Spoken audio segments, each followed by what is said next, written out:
बिस्मिल्लाहिर्रहमानिर्रहीम। अस्सलामुअलैकुम नाज़रीन कराम, नई वीडियो में आपको खुश आमदीद कहते हैं। इस वक्त फ़लस्तीन के अंदर क़यामत ढा दी गई है। जो कुछ मस्जिद अक्सा के अंदर हो रहा था वो हम सब के सामने है।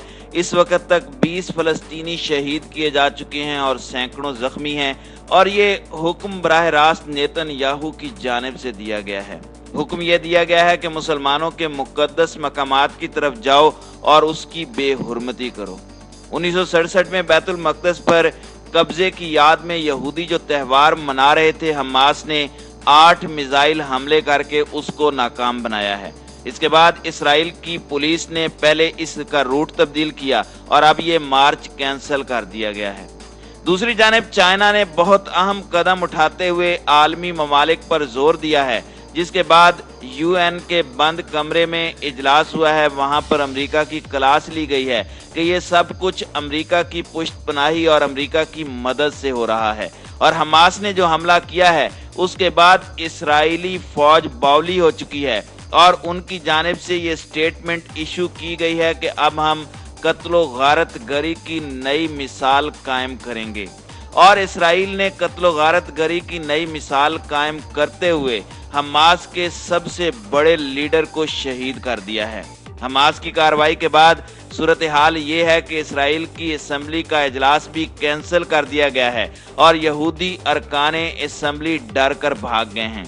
इसी तरह इसराइली फौज की मुख्तलिफ इलाकों में जारी मशकें रोक दी गई हैं और फौज को सरहद पर रेड अलर्ट रहने का हुक्म दे दिया गया है, क्योंकि खदशा जाहिर किया जा रहा है कि हमास और हिजबुल्लाह या ईरानी हिमायत याफ्ता दीगर मलीशियाएं मुश्तरका तौर पर इसराइल पर हमला आवर हो सकती हैं। और वीडियो के आखिर में आपको बताएंगे कि इसराइली दिफाई माहिरीन क्यों इसराइली फौज को लानो तान करते हुए कह रहे हैं कि इसराइल ने जो टारगेट सेट किए थे उनमें से कोई एक भी अचीव नहीं हो पाया और इसराइली फौज मुकम्मल नाकाम हो गई है। तमाम वीडियो की तफसील में आगे बढ़ने से कबल तमाम दोस्तों से गुजारिश है कि वीडियो को आखिर तक मुलाहिजा करें ताकि खित्ते में तेजी से बदलती सूरत हाल से आगाह रह सकें। नाज़रीन कराम, बैतुल मक़दस में इसराइली पुलिस से झड़पों में पीर के रोज 300 से जायद फ़लस्तीनियों के जख्मी होने के बाद गजा से इसराइली इलाके में मुतअद्दिद रॉकेट दागे गए हैं, जिसके बाद पीर की शब इसराइल की जानिब से गजा की पट्टी में फिजाई हमले किए गए हैं। इसराइल इन रॉकेट हमलों को जवाब बनाकर फ़लस्तीन पर अपने लाओ लश्कर के साथ हमला आवर हो चुका है। फ़लस्तीनी हुक्काम के मुताबिक इसराइली फिजाई हमलों में बच्चों समेत 22 अफराद शहीद हुए हैं, जबकि दूसरी जानिब इसराइली फौज का दावा है कि इन हमलों में हमास के कम अज कम 15 अरकान शहीद हुए हैं, जिनमें हमास का सबसे बड़ा कमांडर अब्दुल्ला भी शामिल है। गुज़श्ता चंद दिनों के दौरान मुकद्दस शहर बैतुल मक़दस में इसराइली पुलिस के साथ होने वाली झड़पों में दर्जनों फ़लस्तीनियों के जख्मी होने की इत्तला है, जिसके बाद फ़लस्तीनी अस्करियत पसंद तंजीम हमास ने धमकी दी थी कि अगर इसराइली फौज की जानिब से फ़लस्तीनियों को निशाना बनाने का सिलसिला न रुका तो वो इसराइल पर रॉकेट हमले कर सकती है। मंगल की सुबह फ़लस्तीनी हिलाल अहमर ने दावा किया कि मगरबी किनारे और बैतुल मक़दस के गिर्द इसराइली फौज के साथ झड़पों के नतीजे में 700 से ज्यादा फ़लस्तीनी जख्मी हुए हैं। बैतुल मक़दस में इसराइली पुलिस और फ़लस्तीनी शहरियों में ताज़ा झड़पों की इब्तिदा उस वक्त हुई थी जब मशरकी बैतुल मक़दस में यहूदी आबादकारों की जानिब से वहां बसने वाले चंद फ़लस्तीनी खानदानों को बेदखल करने की कोशिश की गई। नाज़रीन कराम, फरीकैन की जानिब से हमलों का सिलसिला पीर की शब भी रुक नहीं पाया और मंगल की सुबह यानी आज भी इस इलाके में इसराइल के फिजाई हमलों और हमास की जानिब से दागे गए रॉकेटों की आवाज़ें सुनाई दे रही हैं। इसराइली फौज ने कहा है कि गजा की पट्टी में इसराइली फोर्सेज ने 130 टारगेट्स को निशाना बनाया है। हमास का कहना है कि उन्होंने इसराइल पर रॉकेट हमले सिविलियन आबादी पर इसराइल की जानिब से किए गए फिजाई हमले के जवाब में किए हैं।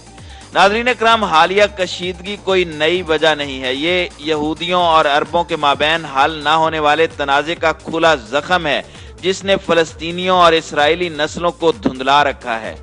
ये ताज़ा तरीन झड़पें बैतुल मक़दस में तनाव की वजह से पेश आई हैं, कदीम शहर के मुकद्दस मकामात न सिर्फ कौमी बल्कि मजहबी अलामतें हैं और हर वो बहरान जो उन्हें मुतासिर करता है वो अक्सर तशद्दुद में तब्दील हो जाता है। इस मरतबा मामला इसराइल की जानिब से रमजान के महीने में भारी पुलिस की नफरी की तैनाती और इसराइली अदालतों के जरिए फलस्तीनियों को उनके घरों से बेदखल करने के मुतनाज़े इक़दामात हैं, मगर कोई और वाक़यात भी ऐसा ही कर सकते थे। ये बहरान होना ही था और आज भी ये एक ऐसा लावा है जिसे ठंडा करने की बजाय मजीद पकने के लिए छोड़ दिया गया है। नाज़रीन इकराम, अब आते हैं दूसरी खबर की जानिब, जो चाइना की दरखास्त पर सलामती कौंसिल का बंद कमरे में इजलास हुआ है, जिसमें चीन ने अपील किया कि फलस्तीन के मसले को जेर बहस लाया जाए। इसमें अमेरिका की क्लास ली गई है, जिसमें चीन और दीगर ममालिक ने अमेरिका को मुजरिम ठहराया है कि जो कुछ इस वक्त फलस्तीन के अंदर हो रहा है वो सब अमेरिका करवा रहा है और इसकी अशीरबाद के बगैर ये मुमकिन नहीं है, जिस पर अमेरिका ने इस पर डीप कंसर्न्स का मुनाफिकाना रद्द अमल दिया है। अब आते हैं इसराइल की एक मकरूह कामयाबी की तरफ। हमास के एक बड़े कमांडर जो निहायत नाडर थे, जिनके पास बड़ी जिम्मेदारियां थीं, इस वक्त की इत्तलाआत के मुताबिक उन्हें शहीद कर दिया गया है। इसराइली फौज ने इस बात का दावा किया है और हमास की जानिब से भी इसकी तस्दीक की गई है। इस कमांडर का नाम मोहम्मद अब्दुल्ला फायद था, जो निहायत बेजिगरी के साथ लड़ते हुए शहीद हुए हैं। नाज़रीन इकराम, मुसलमानों का तीसरा मुकद्दस तरीन मकाम मस्जिद अक्सा और उसका करीबी इलाका रमजान के महीने में पुरतशद्दुद झड़पों का मरकज रहा है। यहाँ 2017 के बाद से बदतरीन तशद्दुद देखा गया है। हिलाल अहमर के मुताबिक जुमे और हफ्ते की दरमियानी शब यहाँ 300 से जायद फलस्तीनी जख्मी हुए थे। पीर को होने वाली झड़पें इस तशद्दुद का तसलसल हैं, जो मशरकी बैतुल मक़दस के इलाके शेख जराह में कई दिनों से जारी है। शेख जराह में आबाद फलस्तीनी खानदानों को यहूदी आबादकारों की जानिब से जबरी बेदखली का सामना है और इसी वजह से इलाके में हालात कशीदा हैं।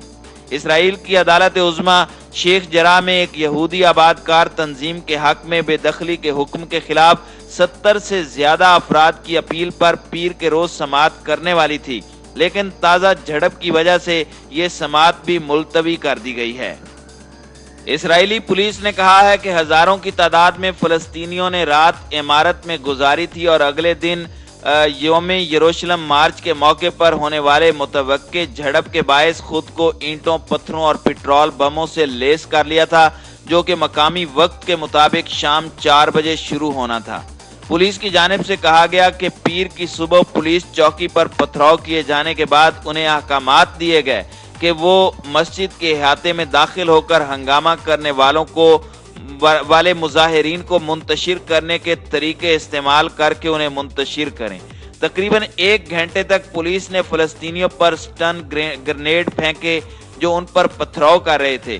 बादशाह इंटरनेट पर शाये होने वाली वीडियोस में देखा जा सकता है कि पुलिस की जानिब से फेंके गए ग्रेनेड मस्जिद अक्सा के अंदर जा गिरे, जिससे मस्जिद अक्सा को आग लग गई। नाज़रीन इकराम, ये सब कुछ क्यों किया जा रहा है?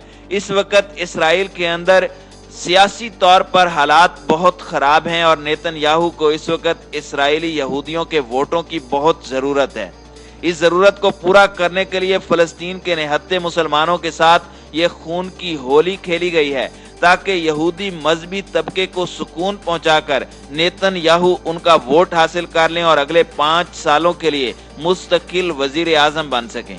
नाज़रीन इकराम, अब आते हैं आखिरी खबर की जानिब। इस वक्त इसराइली फौजी मशकों को अचानक कैंसिल कर दिया गया है और तमाम फौज को हाई अलर्ट कर दिया गया है। आखिर खतरा क्या है? खतरा 2 तरह से है। एक तरफ हमास और हिजबुल्लाह जैसी तंजीमें इसराइल पर रॉकेट हमले कर रही हैं और अब अपने कमांडर की शहादत के बाद तो ये सिलसिला और भी तेज हो जाएगा। दूसरी जानिब शाम में हिजबुल्लाह और ईरानी पासदाराने इनकलाब के मुसल्लह जत्थे इसराइली सरहद से मुंसलिक इलाकों में जमा हैं। खदशा जाहिर किया जा रहा है कि पिछले दिनों होने वाले हमले की तरह ईरान की जानिब से शाम के रास्ते एक और बड़ा हमला हो सकता है और ये हमला पहले तमाम हमलों से ज्यादा खतरनाक और जानलेवा होगा। तुर्की की फौज भी इस वक्त शाम में मौजूद है, इसलिए ये बईदस क्यास नहीं कि मुस्लिम उम्मा के ये सपूत किसी बड़ी कार्रवाई के जरिए इसराइल को नाकाबिले तलाफी नुकसान पहुंचाएं। नाज़रीन इकराम, इस वक्त कुछ भी कहना कबल वक्त है। देखते हैं कि इसराइल की इस लगाई हुई आग का ईरान, तुर्की और दीगर मुस्लिम ममालिक की जानिब से क्या रद्द अमल सामने आता है। नाज़रीन इकराम, आपकी इस वीडियो के हवाले से क्या राय है? आप अपनी राय का इजहार कमेंट बॉक्स में जरूर कीजिएगा।